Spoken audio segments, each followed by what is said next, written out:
We're talking with Judge Hanisee, and we're talking about New Mexico Court of Appeals and his career as a lawyer, and we're going to get back into the conversation.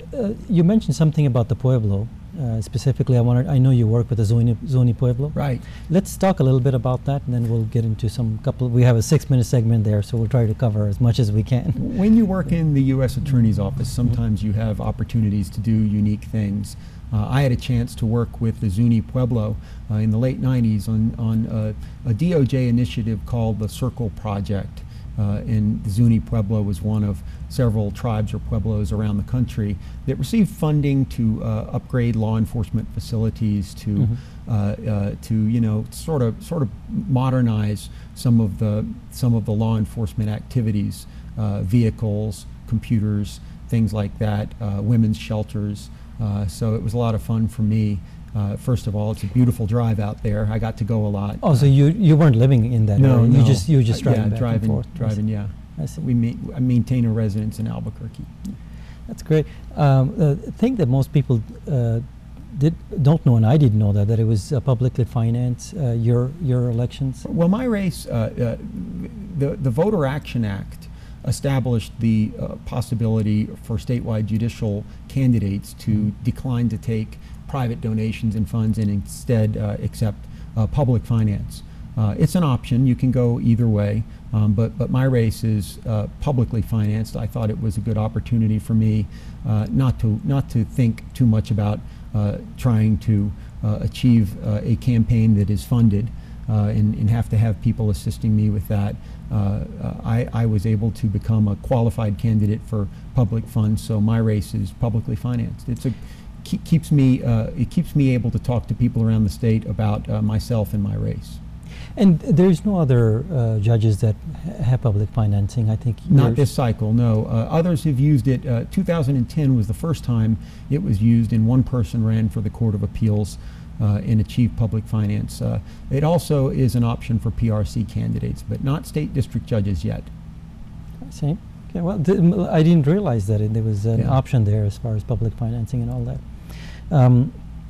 What would you like to accomplish, say, in the out years? I know you're happy with the Court of Appeals and you're on the ballot. And right. Well, I obviously hope and anticipate I'll be successful, and I intend to be a Court of Appeals judge for as long as my health permits, God willing, and the voters choose to retain me down the line. I'd like to keep serving.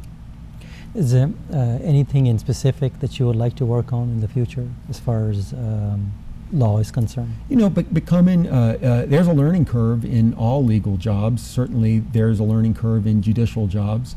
I want to become as good a judge as I can be. I want to always, the process of writing is a passion of mine. I love it, but you can always get better.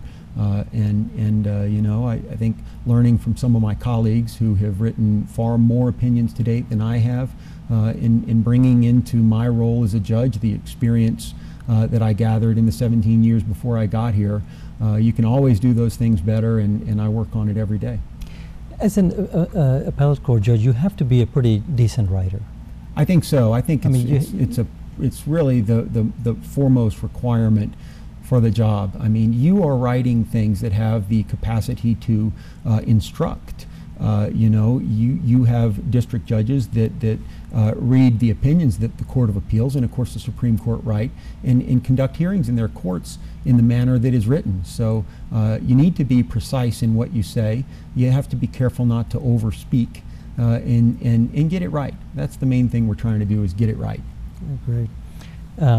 It's going to change gears, and we got probably a couple of minutes left.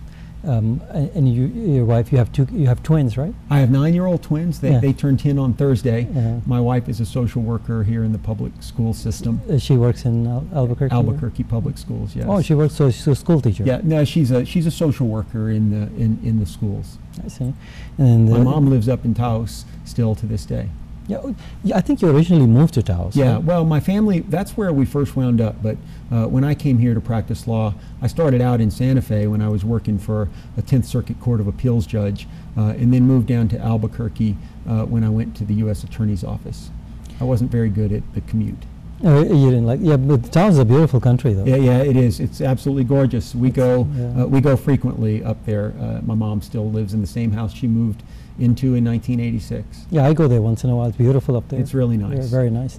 There is an appeal to Taos that you don't get. Santa Fe and Taos look similar, but I think Right. Taos has its own appeal there. And the surrounding area is just spectacular. Okay. There's a lot of different things to go do and see up there. I love it. Yeah.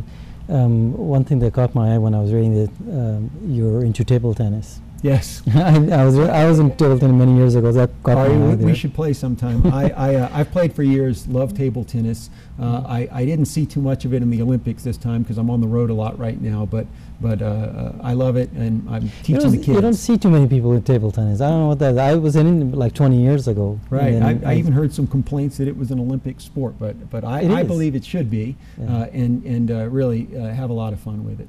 Yeah, I know. Me and my brother used to play many years ago, and you never hear that. Right. And I saw that on the Olympics. Yeah, the championship there. So maybe one of these days we'll have a little match, get together. Hit some balls around. I'd like that. I know. I'm just saying. I haven't played. You probably beat me. I'm sure you'll beat me.